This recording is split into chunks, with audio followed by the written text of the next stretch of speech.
Welcome to the July tasting, the Vintners series in 2009. Here with my co-host Ed Masciana. Tasting a couple of great wines with you today, but I wanted to welcome the members of the Signature Wine Club. We just picked up a wine club out of Hayward, California, and the gentleman came down to us and saw our club and felt that we were the most synergistic with him and wanted his members to take advantage of our opportunity, so welcome. We're going to start with the 2007 Roshambo Chardonnay from Sonoma County. Now, Roshambo, of course, is rock, paper, scissors, and not sure why they use that name. Because they have an annual Roshambo contest every year, and they actually give prizes. I mean, you win like $7,000 in the Roshambo, and it's obviously just chance. I mean, you know, how do you have a how are you a professional? Don't even start with Roshambo? that. That's not chance. I mean, how could it be chance that you get to ride shotgun in the car if you do Roshambo? Well, you have to think through Roshambo. I guess so. Well, anyhow, they do it every year, and it's part of their way of kind of demystifying wine. They have a very lighthearted look to it, even though they come from royalty, if you will. I mean, Robert Young Vineyards, one of the finest, one of the oldest, most respected vineyards in Sonoma County. His granddaughter, Naomi, is running Roshambo and Frank Johnson Vineyards. So I can't help when I hear Roshambo but think of Chevy Chase in Vegas Vacation when he runs out of money and goes to the cheap casino and he's doing rock, paper, scissors with the dealer. And he can't win, you know, so. Wow, this is a winner. The nose is great. It's really good. Bright yellow in the glass, nice and clear, but the nose is green apples. And lots of green apples, lots of little nectarine and a little pear and honeysuckle, but it's not overdone. There's not a lot of wood. It's got great acidity in the mouth. I mean, nice and tight in the mouth. I mean, goes well with food. You could throw anything at this. Too many times, California Chardonnays have all that oak and butter and butterscotch, and then what happens when they start to age, they start to separate, and I taste so many wines that come in here that only are 2 or 3 years old, but the oak and the character of the Chardonnay have just separated completely, and you can't even drink them. Here's a nice balance between acid, oak, and flavors. You know, it used to be 30 years ago, for those of you that can remember that far back, that's all people wanted, was the more oak the better, because that's all they could taste. You know, well, now as they get more interest in wine, I don't like to use the word sophistication, I like to use the word interest. They're more interested, they want to taste more flavors than just wood, one-dimensional, and wines like this come out and they're, you know, they make the grade for sure. And Chardonnay has tons of character as a grape if you give it a chance, and that's what's happening in this wine.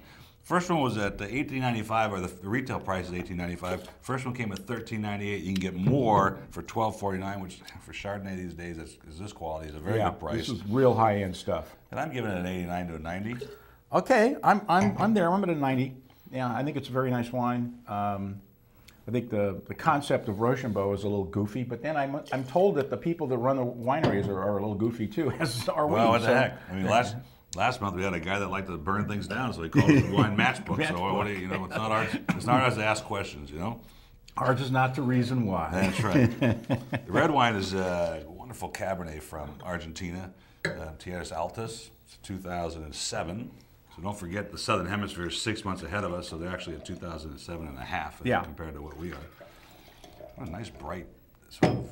Yeah, this was a terrific bottle of wine. You don't see a lot of Cabernet. There is a lot of Cabernet made in Argentina. You don't see a lot of it because everybody gravitates toward Malbec, which is absolutely the hot grape there. But why? You know, I wrote a little bit about that the other day in an email special about all the Malbecs, and you get so many from Argentina. You rarely see them bottled in France that way.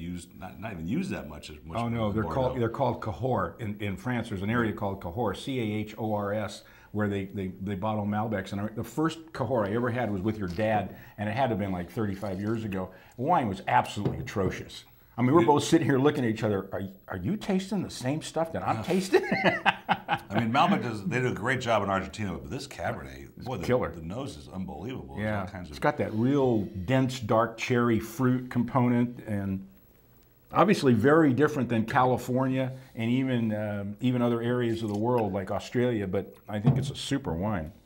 What I like about Argentinian cabs, as opposed to Chilean, Chileans tend to take a lot of vegetable character, a lot of greenness and green peppers. This is much more balanced. And I love the color, that ruby red. It's nice and clear. You know, people like to lump Chile and Argentina together because they're right next to each other. The fact is they are very, very different wine growing areas. The biggest difference, if you ever looked at the topography of both of them, Chile is basically one big flat place. You know, that's it. Whereas Argentina's got lots of rolling hills, and the geological circumstances that make up those hills provide the types of soil that grapes thrive on most, versus flat plains. So this is killer. I mean, this tastes that there's a lot of complexity there that you don't normally get. Retails for $16.95 in most wine shops, $15.95 your first one. You can get more for $13.95. And really the character of this, the density and the different levels of quality, the aging potential in this wine is going to be excellent. It's going to have lots of fun things going on over the next few years. I give it an 87 on this newsletter, but it's a 92 bottle of wine. It's a 92. You know, I agree with that, 92. This is one that you can share with your friends, and they're going to go, wow, where'd you get this? You belong to the Wine of the Month Club? That's exactly what they're going to say. So you had limited series.